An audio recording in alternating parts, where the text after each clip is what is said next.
மச்சான் என்னடா ஸ்டார்லாம் கட்டிட்டு இருக்க? கிறிஸ்மஸ் வருதுல மச்சான், அதான். ம். டேய் அதுக்கு எதுக்கு நான் நம்ம கடையில கட்டிட்டு இருக்க? இதான் மச்சான் என்னோட வியாபார யுக்தி. ஓ அந்த மதத்துல உள்ளவங்க நம்ம கடைக்குள்ள வர வைக்கிறதுக்காண்டி சூப்பர் ஐடியா மச்சான். டேய், கிறிஸ்மஸ்ன்றது ஒரு பண்டிகை. அதை எல்லா மதத்துக்காரங்களும் கொண்டாடலாம். அவங்களாம் தீபாவளி பொங்கல்லாம் கொண்டாடுறது இல்லையா? அந்த மாதிரி. டேய் அந்த மதத்துல உள்ள பண்டிகையை நம்ம ஏன்டா கொண்டாடணும்? டேய், பண்டிகையில் எதுக்கடா மதம் பார்க்கணும்? ஸ்கூல் காலேஜ் எல்லாம் அந்த மதத்துக்காரங்க அந்த பண்டிகைக்கு மட்டும்தான் லீவ் எடுக்கணும்னு சொல்லியா கொடுக்குறாங்க. ஆமா மச்சான், இந்த ஐடி கம்பெனில கூட அப்படிதான் பண்றாங்க. நம்ம அப்படி பண்ண முடியாது. ஒண்ணு பண்ணலாம் மச்சான், அன்னைக்கு நம்ம கடைக்கு லீவ் விட்டுறலாம் மச்சான்.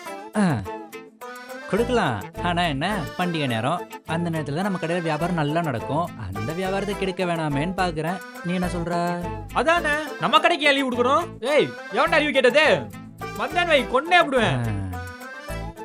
இந்த மாதிரி சொன்னாதான் வேலை பார்க்குறாங்க. Talk to Editors presents Kanmani Mess. இந்த மாதிரி எபிசோட்ஸ் பார்த்தா மறக்காம கண்மணி மெஸ்ஸை சப்ஸ்கிரைப் பண்ணுங்க.